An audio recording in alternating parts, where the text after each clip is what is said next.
In this video, my friend Sarah is going to teach you about the technology used by the deaf, not only from today, but even assistive technology first introduced in the 1960s. This technology lesson is from our 201 culture session and is taught by a deaf teacher. This lesson is packed full, so let's get started.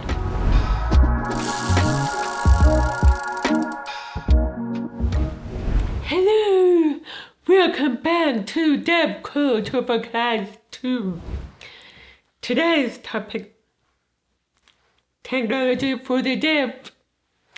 I'm going to start with showing the different kinds of technology that was used beginning in the 1960s all the way through now. Because it trained so much what was available. So I'm going to show stories of me, my experience with technology when I first started using it in the 1970s. The deaf have always relied on technology, assistive devices to help them know when sounds are happening around them. Not just the phone, but everything like the doorbell. Or the fire alarm, or waking up in the morning, all those different things.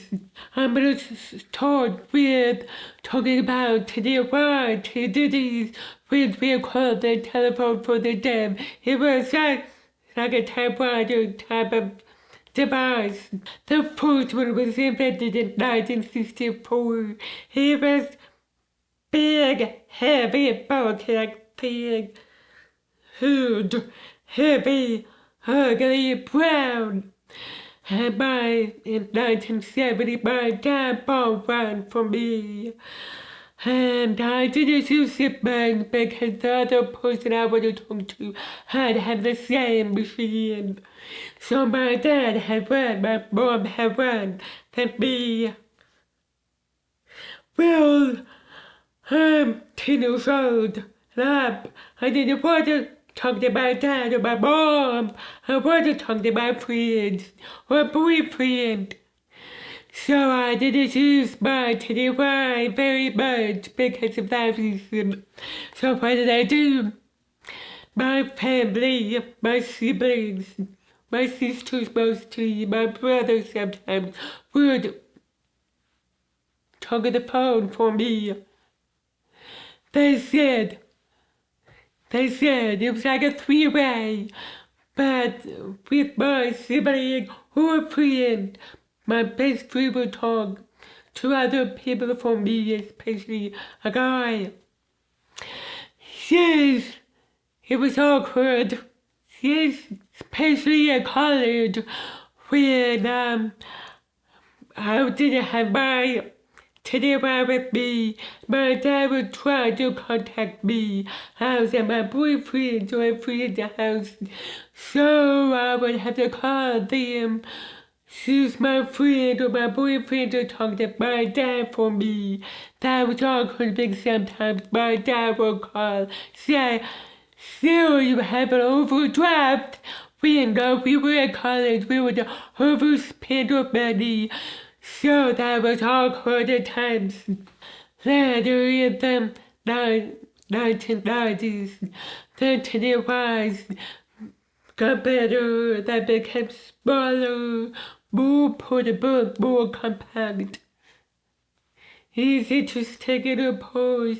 And then, but still depended on a friend or someone to call someone because you still at the time had to have a TDY to talk to me until 1994 with the new law, American Disabilities Act was signed into law that changed everything.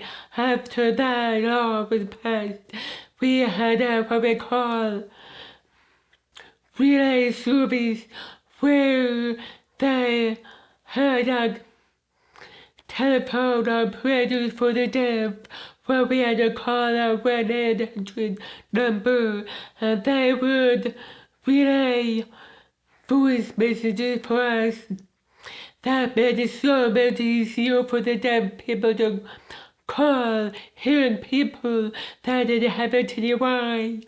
We really depended on the relay service to call for us bank doctor's appointments, or order something, or order food, or just to call a hearing person, say, hey, I'm better at this social gathering, would you like to get together and for a time? Just calling hearing people was so much easier after that idea was passed. But still, using the relay service was still challenging and frustrating at times. A lot of times, people that were first time using relay service that thought it was a prank, or someone sophisticating something. So often, I will use the relay service to make a call that will call the person I'm calling would hang up because I thought it was a prank or selling something. So I would have to call again to have to quickly explain. And sometimes the explanations were great. Oh, yes, I get it now. I understand. That person is calling me through you. Okay. But sometimes I still wouldn't get it, so that was still a hang up, which was frustrating for both of us. So, but it was still on three-way. But I didn't have to use my family to help call for me. I was using a relay service to call. And then eventually it developed into video relay service, which was when I would video with an interpreter signing instead of typing to save that voice for me. This time I'm signing to a video, and they can see me on video. They're voicing to the person I'm calling. I still use video service to make doctor's appointments, but that's all the time now. But that started a trend because most doctor's offices you can make an appointment by email. So it'd be nice. Also, they have texting service as well.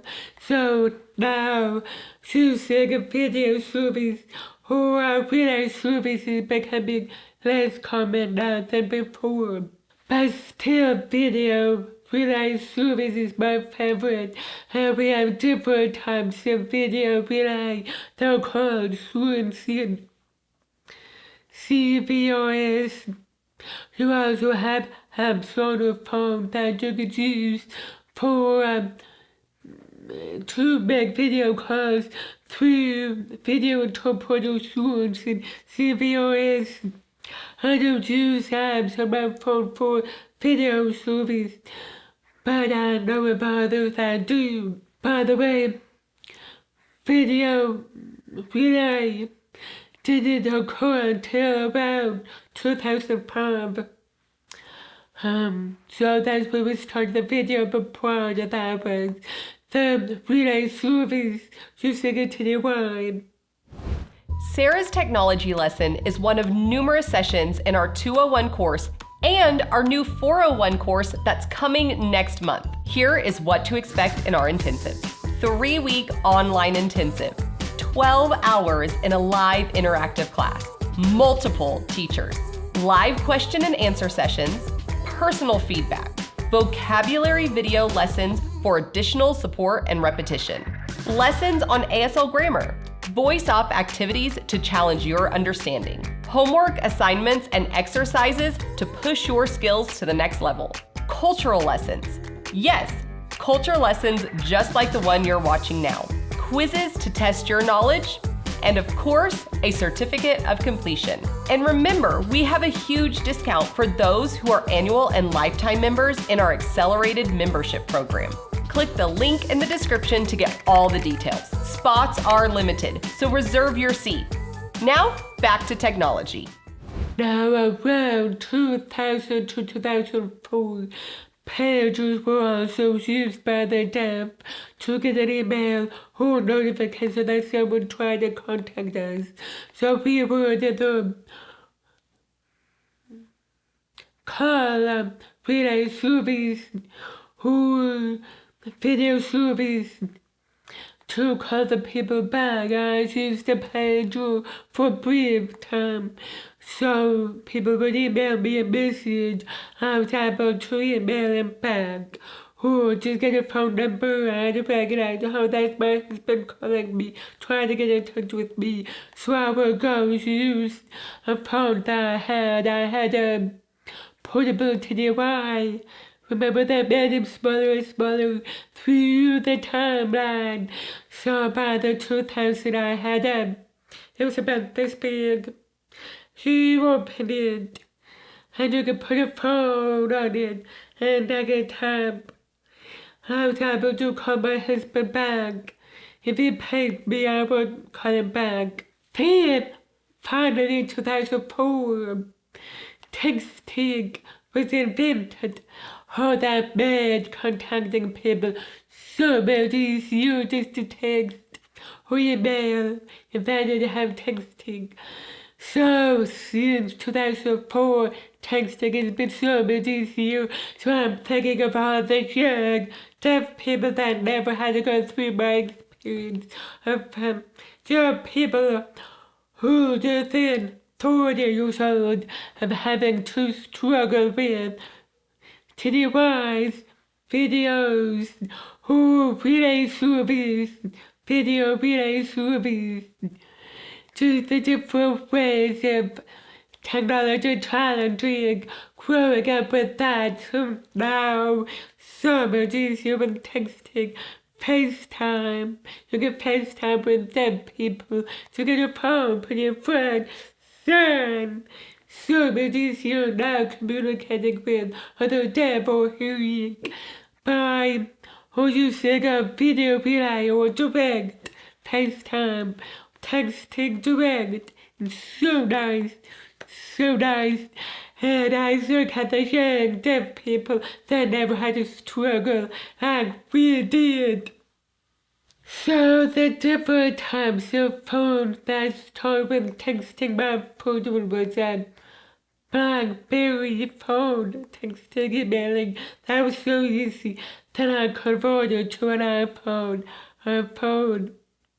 Now FaceTime, texting, email, social media, Instagram, Snapchat, TikTok, all of that is closed captions now. So that was all of them. Phone technology that I just explained. The tragedy from 1964 was the first invention of the TDY. To using an iPhone now, texting, emailing, FaceTime. Now I'm going to talk about a different kind of technology device, which is waking up in the morning alarms, or the smoke detectors, or just different things. Before that, assistive devices that was used for waking up in the morning always had a powerful light that would flash to wake you up in the morning, or alert you of the doorbell or someone knocking on the door, or the phone ringing.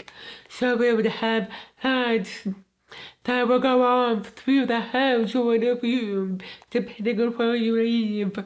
So if we had a signal for the phone, doorbell, fire alarm clock, also the alarm clock also had vibrations as well as flashing lights to help me wake up in the morning.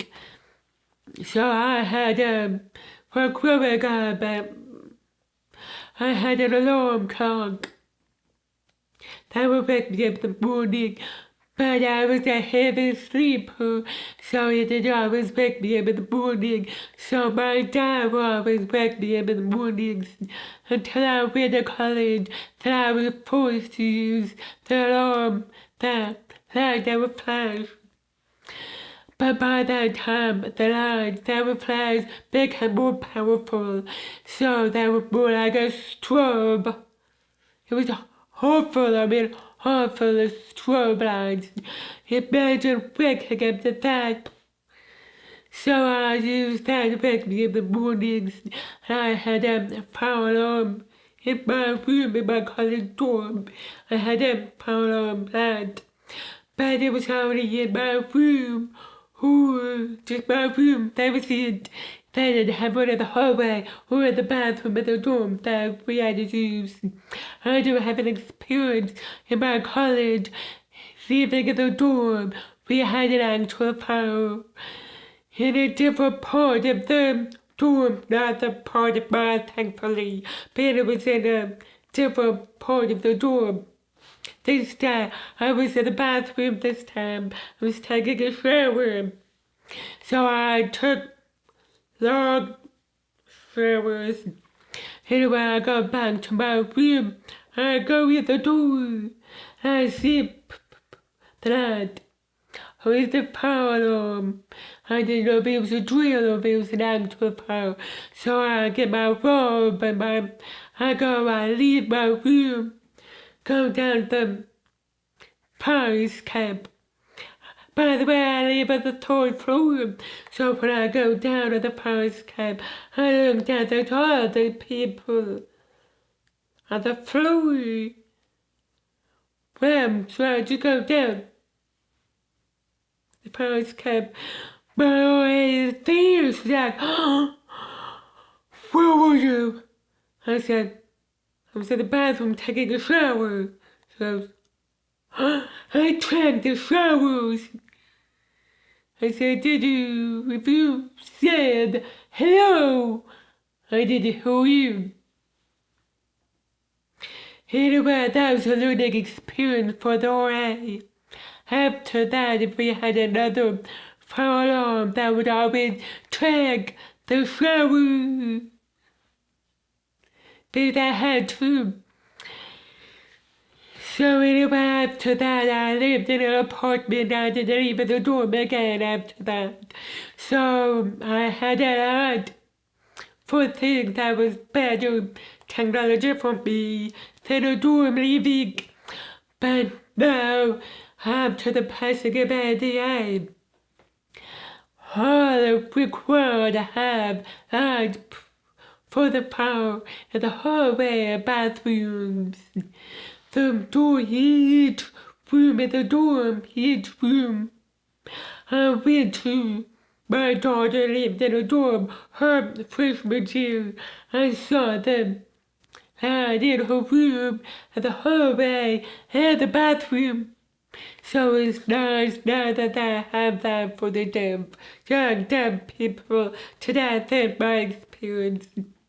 So the way we had the lights connected to flashing is we would have what we call a signal and a receiver to plug in the wall that receives the sounds. It passes to the signal which is plugged into a lamp. So every time the phone will ring or the doorbell or someone knocks at the door, or a fire alarm will ring, the lamp will flash. And I knew which was which by the way the light came off and on. If it was a phone, the lamp would be ring, it would come on, then go up, ring, so I knew that was the phone ringing. If it was the doorbell, it would go ding. It would flash. Stop the flash again. So I knew that was the doorbell. If it was a knock, it would go to go more flashing. So I was able to recognize which sound was happening.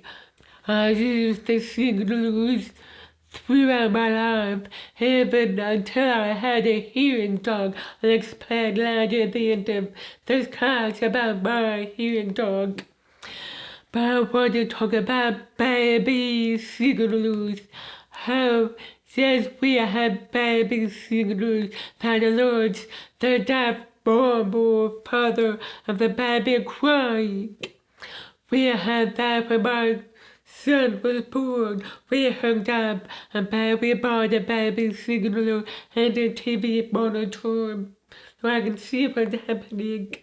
So when the baby would cry, the lights were flashing through the house. We had the signal, a receiver in every room in the house, and a receiver signal both so that wherever the baby was or wherever I was, when the baby cried, I knew I would go. Not just the baby's room, it was all over my house. I do have a funny story for you about using the baby signals. This was just right after my son was born. So the time during the night, sometimes we as moms and dads would try to let the baby cry a little bit, just to cry it out. Sometimes I would wake up in the middle of the night and cry, but briefly cry. So we were ready to see if it was a cry or just a short cry. Anyway, this is at night. And when the baby cries, the lamps all through my house will flash all over. So you can see through the window the flashing. Well, one night at 3 in the morning, my neighbor rang the doorbell. She was worried, so my husband went to the door saying, hey, she was worried, I think there's a fire in your house. My husband, huh? Then he realized, no, she misunderstood. She thought that the lights flashing because the baby was crying. At night, flashing, she thought there was a fire happening because of the lights. It would stop, then start again. Anyway, she was concerned, sweet daddy, but my husband had explained, no, that's not a fire, that's, the baby. I saw it from my wife. The neighbor knows I'm deaf, so he explained what was happening. So he was like, oh, I get it. So after that, I'm sure there were times people were concerned in the middle of the night when the baby cried, the light through the house, like, what's going on? Is that house haunted or what? Now, anyway, I'm sure we have stories about that. Now I'm going to talk about current what we have available now technology. That's awesome. The best iPhones or Samsung. So you can FaceTime or video chat. We also have alarms set on the phones. If it rings, FaceTime ring or text, you get a text. So now I have that flashes through the back. My phone when someone calls me or FaceTimes me. The light flashes so I recognize, oh, someone calling me or FaceTime. If it's a text, it flashes twice. If it's a call, it's ongoing flashing light. It also vibrates as well, so it's got both the lights flashing and the vibrations both. And then now I use the timer when I'm cooking or baking. I use the timer on my phone because when it's done, it rings. The light flashes too and it's a nice feature. And then when that phone came out with an Apple Watch, I took it off for the video. But I use my Apple Watch. It also alerts when someone calls me or texts me or the time will be that performed also vibrates briefly. It doesn't have a lot, but it so it alerts me so I know when it happens. So it's nice to have. And now I have something I'm going to show you. If you are needing, if you don't have an interpreter, you are needing to give them text something or type something to order food or food order, or if you are talking with a hearing person while out shopping or something, to try to let them know what you're saying, but you don't sound, you don't want to talk. There's an app called Siam. It's a pop app. So you can click on it and you can type hello and listen to. What's that? Hello, I need to make an order. That would, then you can order, you can type, and it's big print, so you don't have to hand over a phone. You can just order something, or if you need to talk to a hearing person that you're looking for something, you can just type, communicate through these. So now there's another app that is amazing. It's called that app. It's wonderful. Real-time closed captioning. I use that often when I'm out and about shopping, when I'm communicating with a salesperson, or if I'm at a doctor's office communicating with a doctor. I don't have an interpreter, or if I'm at a meeting, that couldn't get an interpreter for me. If I'm pre-meeting, I use this app for real-time closed captioning. It's amazing. Looks like this blue hand signal. It's wonderful, and it really picks up closed captioning. It's amazing, and I use it often. I highly recommend that app. So if you want to get that app, you go to AVA.me. Go to their website, and then at the end you add a click add app, and it will add it to your phone. Those two are wonderful apps to have. Now I'm going to talk about some of that non-technology, meaning hearing dogs. There are hearing dogs available. I had a hearing dog back in 1991. Never planned to, but she was amazing. My hearing dog, her name was Gracie. So, she was able to let me know if someone in the alarm was going on, like the phone, or wake me up in the morning when the alarm went off, or the smoke alarm, fire alarm, the detector, or the doorbell, or someone knocking on the door, or even people just walking by my house, people calling me by my name. She was able to alert me of all the different sounds you hear. She was wonderful, the best I've ever had. Right now I don't have a hearing dog. I do have a dog that helps with the doorbell, or someone knocking on the door, or them having on my phone beeping.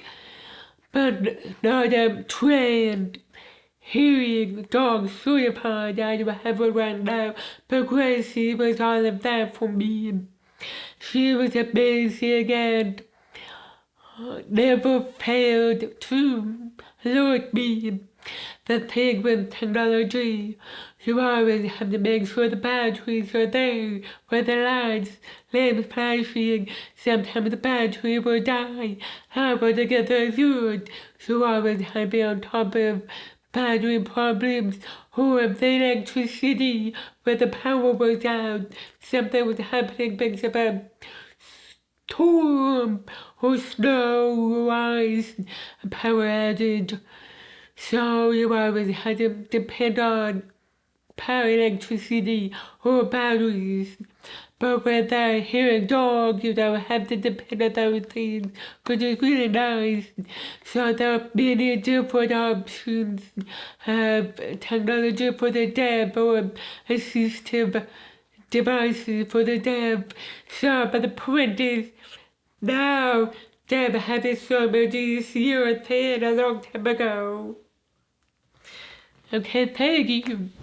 What an awesome lesson from Sarah. Join our next intensive, and you will be learning personally from a team of teachers who are passionate about you learning ASL in an encouraging environment. If you want to learn more about our upcoming intensive, check the link in the description. Until next time, keep learning how to sign.